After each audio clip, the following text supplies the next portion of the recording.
Good morning. So Hythloday had some questions about my views on economics and ethics. Um, and they're simple questions, but the answers are sometimes complex. But first, I need to say that a few disclaimers. First of all, I don't know ethics. Um, all I know is you guys are having a conversation about ethics, and things that y'all are saying are, you being Hythloday and Amendment, Logic Rolls the Dice, etc. A lot of the things you guys are saying on all sides really conflict with my worldview that is largely economics influenced. Um, I guess my lack of interest in ethics kind of boils down to I once saw a debate. This is an example. I once saw a debate between Stefan Malnier and Peter Joseph. Both these guys considered themselves philosophers, but largely talk about things like the distribution of goods and resources. Um, and they both kind of come from a moral stance. Like Stephen Molyneux has a idea of what he calls the non-aggression principle, and he's like, hey, if people live morally with my non-aggression principle, then we can have this free market utopia I want. And Peter Joseph has some things like, if people recognize the values of treating others well, then we can have this zeitgeist communist techno-communism utopia that I want. And so they have a debate and basically call each other unrealistic because no one's going to live up to the other one's morals. Um, so let me make another disclaimer. I want to talk about the word rational. To me, when I use the word rational in this video, once again, I'm not talking about problem solving or reason. I'm mostly talking about being self-interested and greedy. Um, just to make that distinction. I also kind of need to talk about um, the two armed economists, where Richard Nixon has this quote that people think because it's funny. Um, he's like, I want to chop one arm off of every economist I ever come across because when I ask an economist a question, they always say, well, on one hand it's this, and on the other hand it's this, which for policy advice gives me I don't know what policy to make, right? So I just want to chop off one arm so they can only say on this hand it's this. So that's going to kind of come up a lot today. I'm going to, when I'm going to be talking about the definition of economics and the things about the free market, it's going to be like, well, in some ways it does this, and in some ways it does this, and nothing I say today is going to be absolute truth. Any statement I make today has kind of an implied generally or often or sometimes we think on it. If I'm going to say something is like some kind of absolute truth, I will specify that this is some kind of absolute, but that's never going to come up. So just be in mind that it's complicated, and I'm just kind of doing some general stuff here.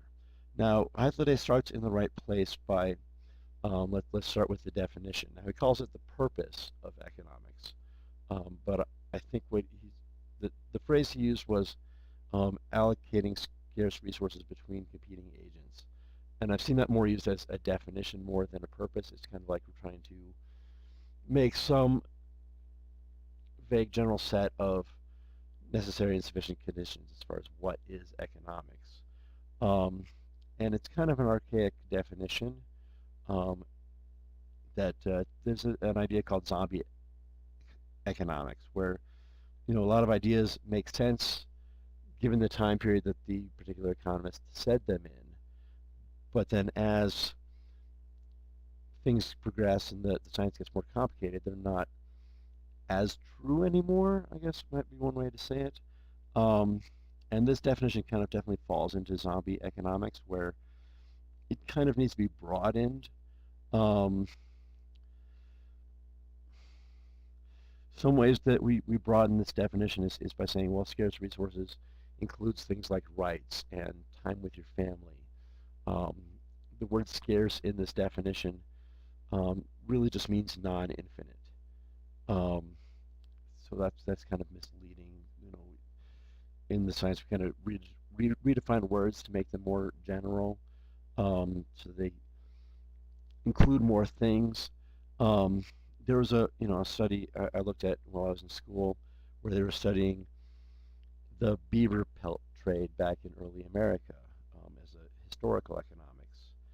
So that's got history involved with it.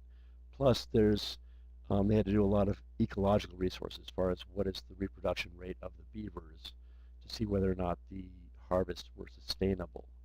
In order to do that, you have to study the hinterlands that all the beavers are in, and it gets into all this ecology. Um, when we talk about preferences, and we're getting into psychology, and to say it kind of has a goal of looking at how we're going to distribute things, but it's not limited to that. I often say, that economics, as my definition, is quantifiable sociology, which is probably going to piss off all the sociologists, right? Um, because they use quantifiable stuff too, but just not as intensely as economists want to build mathematical models and test those models using statistics. Um, it's tricky, right? So um, we look at the origin of economics and people like Adam Smith and even farther back, where Francis Bacon came up with the scientific method because he noticed that when gold came into a particular area and they got an influx in gold, no one was really better off. Just the prices just all rose. Um, it's inflation, and he was wondering if that was testable. Um, it gets really kind of complicated as to whether or not we can test these things. There's some philosophy of science issues where people want, hey, there was a big recession that just happened. What happened? Well, if you ask that question, then you're putting the hypothesis after the data. Um, it, it gets it gets really tricky when you're trying to study a real world that you can't just run experiments on. Um, so that's my definition. People have proposed better definitions than allocating scarce resources between competing agents, or the study of allocating scarce resources. Um, there are definitely better definitions floating around, but we haven't gotten consensus on what's a good definition that is inclusive enough and exclusive enough to really fit what it is. Um, so we kind of stick with this zombie definition just because for a revolution of ideas to happen, not only does the idea have to be wrong, but there has to be a better idea to replace it. And we're still working on the definition of economics, so we're just going to kind of leave that as it is. Purpose of economics, Hythloday called it a purpose. I'm going to say there's not really big consensus on that either. I'm going to say there's two purposes. Um, one is science. One is to observe and see what the effects of changes in the world happen. And this is this kind of economics does not prescribe oughts. It just wants to observe, and if you prescribe an ought, you're getting involved with the experiment. And so there's a lot of economists that think that economists should not prescribe oughts.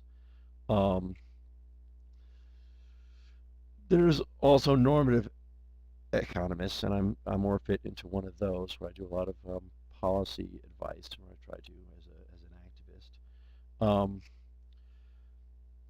And the goal of normative economics is to try and make people better off.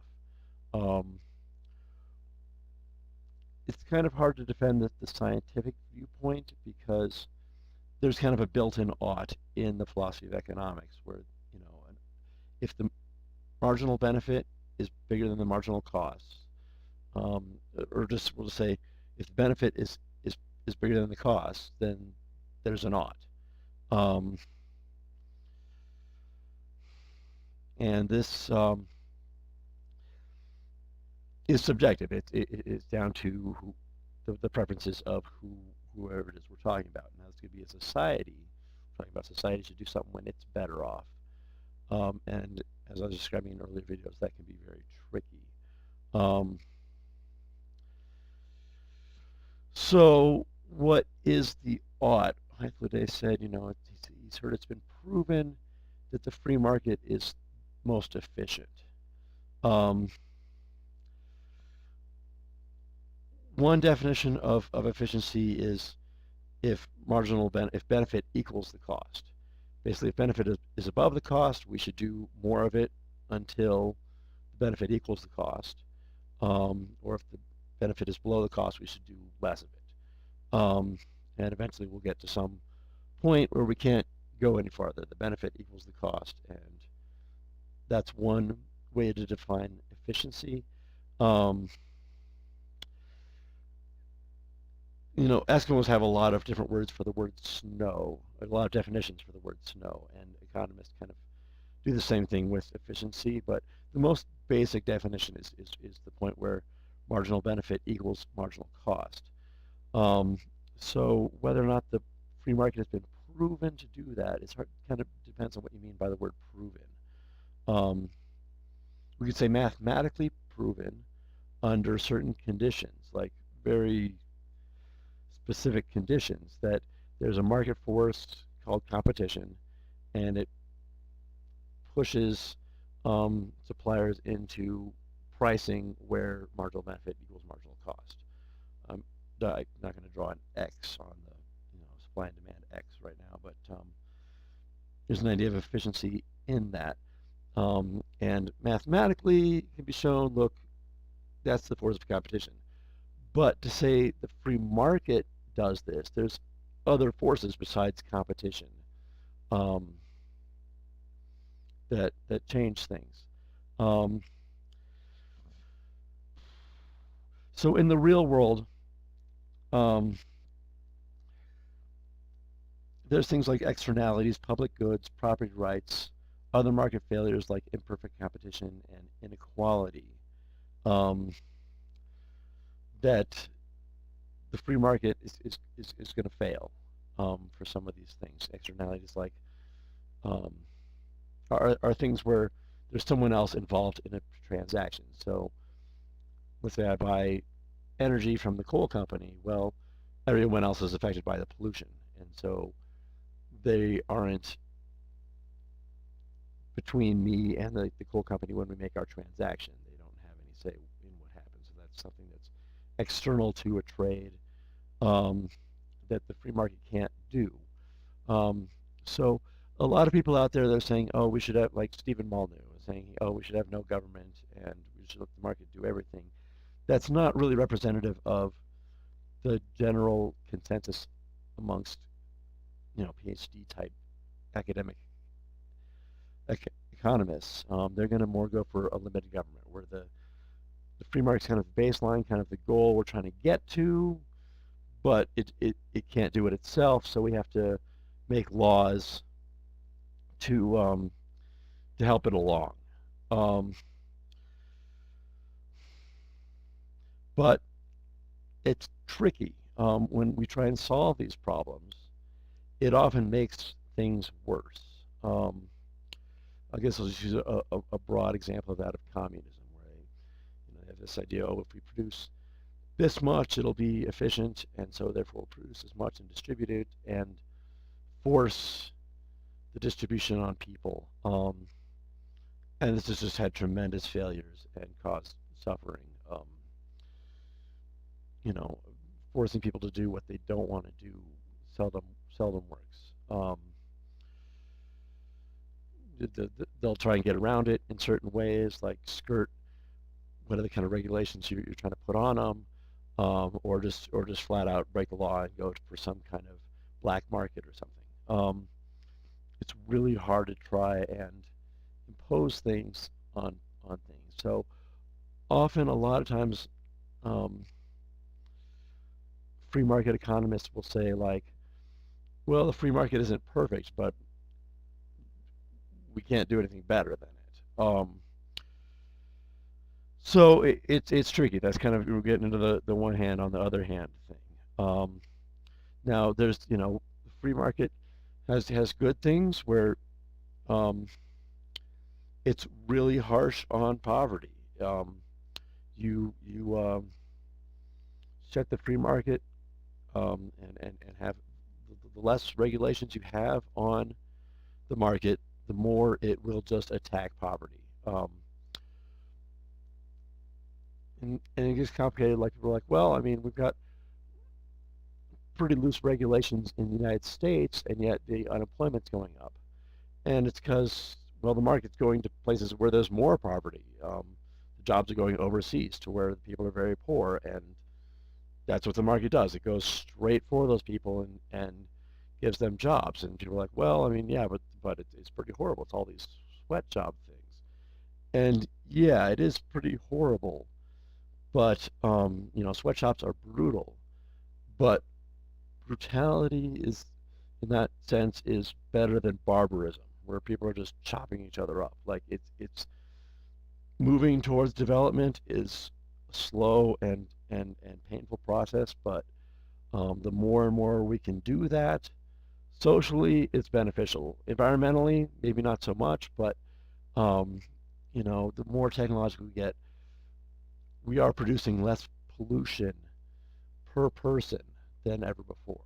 Um, Back in the beginning of the Industrial Revolution, we were just pumping out coal and soot everywhere.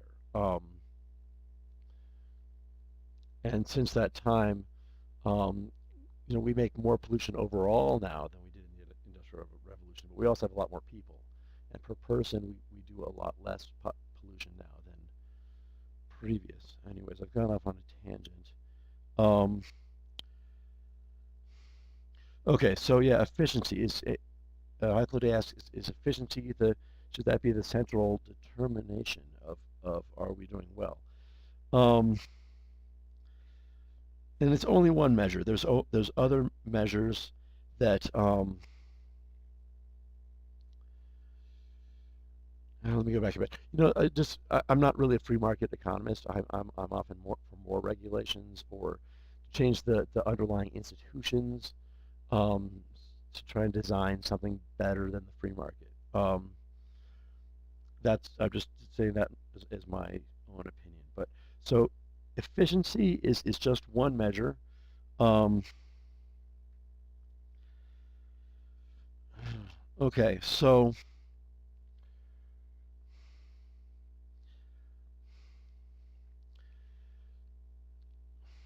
people often complain about these measurements. Is this the best measurement? Now, on one hand, the efficiency of marginal benefit being better than marginal cost includes the subjective preferences, which also includes values. Um, it's funny, like people will be like, oh, economists use GDP as a measurement, and GDP has all these problems with it as a measurement. And they'll cite things like the broken window fallacy, and it doesn't include um, spending time with your family and this kind of stuff. Um, and then if you wanted them to cite where they got that information, and they had to go do the research, what they'd find it's a paper by an economist that's pointing out, hey, look, GDP isn't the best measurement. Um, so in some ways, this marginal benefit equals marginal cost efficiency thing includes values because people have values in their preferences. Um, but often, economists are going to operate under the assumption that people have small values, that they're going to be mostly self-interested. They're going to try and do things like get around whatever kind of regulation we might be trying to impose on them. That you really have to have this assumption of rationality, of self-interest, um, that they're not going to go along with your plan just because it's the right thing to do. Um, they cheat. You know, Menem says that people are generally good. They wouldn't um, dump the chemicals in the lake for a small benefit. But I'd have to disagree with that. I would say that that's exactly what they do every time they drive their cars. So as an economist, I really have to kind of think dirty. Um, the way a detective has to think like a murderer, an economist has to think like a cheater. Um, how am I going to beat this game? Because that's what at least some of the people are going to try and do. Now, that being said, often economists are surprised when people act more morally than we expect them to, because we didn't include values well, in our rationality assumptions. Although they can be, you can say, hey, look, my preferences include values, so therefore it's rational to pursue values. Um, that's really everything I wrote down. I don't know if I have some kind of way to end this, but that's just kind of my answers to Hythloday's questions. And I certainly encourage more conversation. I hope I've been helpful. If you want things more specific, just please ask, and I'll be happy to talk.